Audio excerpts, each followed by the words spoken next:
ఇలాంటి ఆనంద టయాన్ని, ఇలాంటి సంతోష సమయాన్ని ప్రజలందరూ గడుపుకోవటం ఇష్టం లేక సైకో శాస్త్రాలు చేశారు జగన్మోహన్ రెడ్డి అని చెప్పాలి. ఏంటండి మావి కన్నా అక్కడ నాకు అర్థం ఉందా?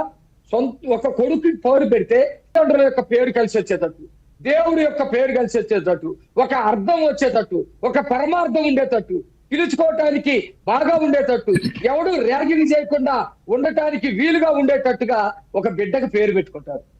రాజధానికి కూడా మనం పేరు పెట్టుకుంది అమరావతి. ఆనాడు అక్కడ బౌద్ధుడు నడయాడినటువంటి ప్రాంతం, బౌద్ధ శిల్పాలు ఉన్నాయి, అక్కడ మంచి నీరు ఉన్నటువంటి ప్రాంతం, ప్రజలు స్వేచ్ఛగా ఉన్నటువంటి ప్రాంతం, మంచి పరిపాలన జరిగినటువంటి ప్రాంతం. ఆ ప్రాంతం విరజిల్లింది, గొప్పగా విస్తరణ జరిగింది. ఆ రాష్ట్రం మొత్తం కూడా ఈ రోజు అమరావతిగా పిలువబడుతుంది. ఇలాంటి పేరు పెట్టుకుంటాం. మచిలీపట్నంలో MA, విజయవాడలో VI, గుంటూరులో GUN గన్ను. ఏందండి పిచ్చి పేరు. అయితే జగన్కి ఇవన్నీ తెలియక పెట్టాడా అంటే ఖచ్చితంగా నేను తెలిసే చెబుతున్నాడు అని అంట. ఎందుకంటే ఒక నేరస్తుడైన సైకో, ఇక్కడ రెండు, సైకో వేరు, నేరస్తుడు వేరు. సైకో రోడ్డు మీద పిచ్చి పిచ్చిగా శాస్త్రం చేస్తూ ఉంటాడు, పిచ్చి పిచ్చిగా ప్రవర్తిస్తూ ఉంటాడు, తనకు తాను గాయం చేసుకుంటూ ఉంటాడు, సమస్యని డైవర్ట్ చేస్తూ ఉంటాడు.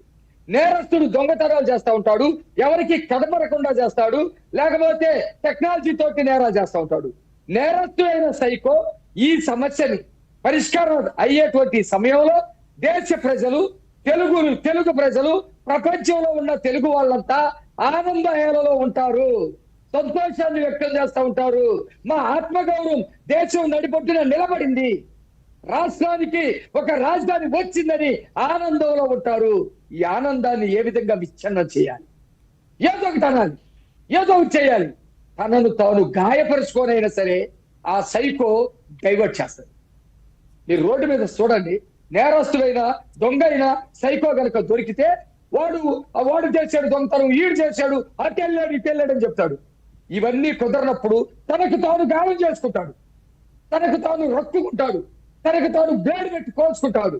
ఎందుకు అంటే మిగతా వాళ్ళందరూ అటెన్షన్ మారిపోయింది.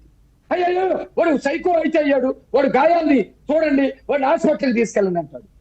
జగన్ కూడా సైకో తత్వాన్ని ప్రదర్శించాడు నిన్న. మీరందరూ క్యాబరీగా చూస్తా ఉన్నారు, నేనైతే జగన్ సైకో తత్వాన్ని చూస్తా ఉన్నాను.